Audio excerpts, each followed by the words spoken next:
परंतु जो प्रमुख मुद्दा है जिसके तहत बिहार के लाखों करोड़ों युवाओं के नौकरी पर, उनके अधिकार और हक पर कहीं न कहीं सरकार ने छीनने का काम किया है, वो नीति है डोमिसाइल नीति।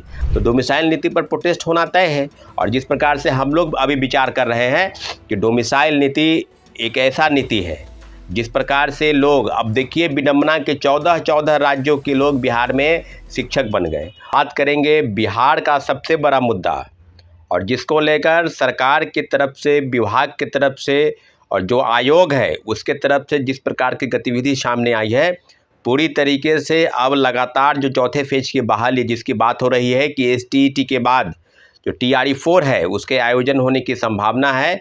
परंतु जो प्रमुख मुद्दा है जिसके तहत बिहार के लाखों करोड़ों युवाओं के नौकरी पर, उनके अधिकार और हक पर कहीं न कहीं सरकार ने छीनने का काम किया है, वो नीति है डोमिसाइल नीति।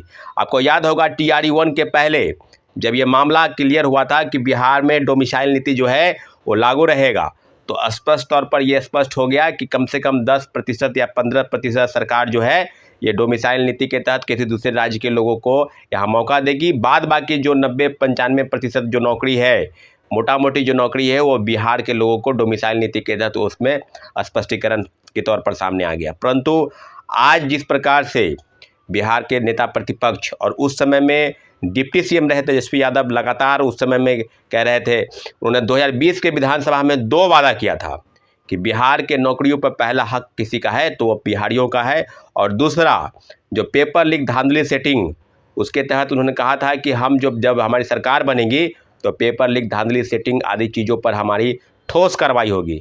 और आज लगातार जिस प्रकार से श्वेत पत्र जारी कर रहे हैं, लगातार मीडिया में, कई जनसभा में छात्रों के साथ, अभ्यर्थियों के मुद्दे पर खुलकर मुखर होकर बोल रहे हैं, उसमें सबसे प्रमुख मुद्दा है डोमिसाइल नीति।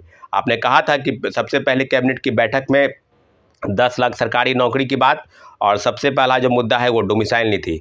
तो जब आप डिप्टी CM थे तो क्या ऐसी मजबूरी थी कि आपने उस पर हस्ताक्षर किया? क्या ऐसी बात थी जो बिहार के युवाओं के साथ आपने छल करने का प्रयास किया?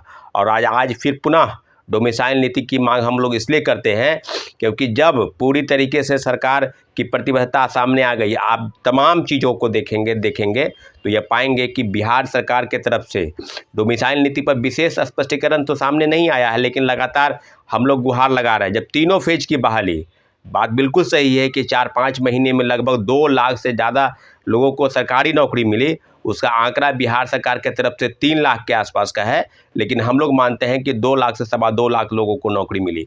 लेकिन जब डोमिसाइल नीति के तहत जो RTI से खुलासा हुआ है, 17,000 महिलाओं को TRE-1 में 1 to 5 वर्ग में जो नौकरी मिली, उसमें 10,000 से 10,152, यानी वो आंकड़ा 35% की जो मूल आरक्षण है, उस आंकड़े को पार करते हुए आरक्षण का मामला 53% ही नहीं, 51% को भी पार कर गया। दूसरी तरीके से बात की जाए तो आज कई अखबारों की सुर्खियों में आपने पाया होगा कि कई फर्जी अभ्यर्थी डोमिसाइल सर्टिफिकेट बनाकर कहीं 800 में, कहीं 1000 में, कहीं 2000 में, यानी जो मूल रूप से झारखंड और उत्तर प्रदेश जो हमारा पड़ोसी राज्य है उसके ज़्यादातर लोग जो है फर्जी डोमिसाइल सर्टिफिकेट बनाकर बिहार में बहाल हो गए हैं।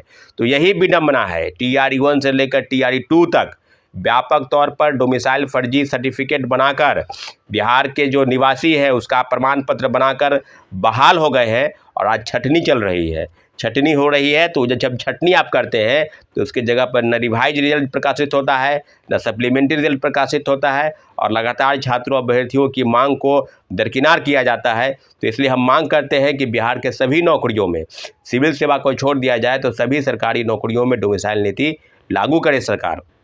और जिस प्रकार से लगातार तेजस्वी यादव बोल रहे हैं, जिस प्रकार से लगातार गतिविधि आगे बढ़ रही है, तो डोमिसाइल नीति पर प्रोटेस्ट होना तय है।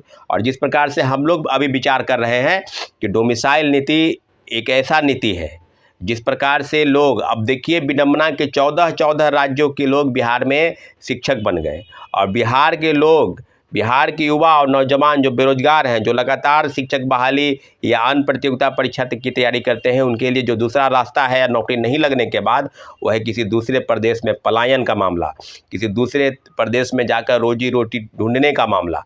तो कहीं ना कहीं, और जब वो जाते हैं वहाँ पर, तो वहाँ पर यह कहकर उनको भगाया जाता है कि तुम बिहारी हो, तुम जाकर अपने प्रदेश में नौकरी मांगो। तो देश के तमाम राज्यों की सरकार ने, आपका बगल का प्रदेश है झारखंड, जहाँ की हेमंत सोरेन सरकार ने स्पष्ट तौर पर कहा कि हम जो है अपने प्रदेश में 100% डोमिसाइल नीति लागू करने जा रहे हैं। तो क्या ऐसी मजबूरी है माननीय मुख्यमंत्री जी की? तो उनको ऐसा लगा कि हम प्रधानमंत्री पद के दावेदार हो सकते हैं, उत्तर प्रदेश के किसी सीट से चुनाव लड़कर हम प्रधानमंत्री बन सकते हैं। तो जो चाचा का हाल है वही हाल भतीजा का है। वही तेजस्वी यादव जी को लगा कि जब चाचा बनेंगे प्राइम मिनिस्टर तो हम यहाँ की चीफ मिनिस्टर बन के बिहार की कमान हमारे पास चली आएगी। और आज जब आपके पास सत्ता नहीं है तो वही राग अलाप रहे तेजस्वी यादव।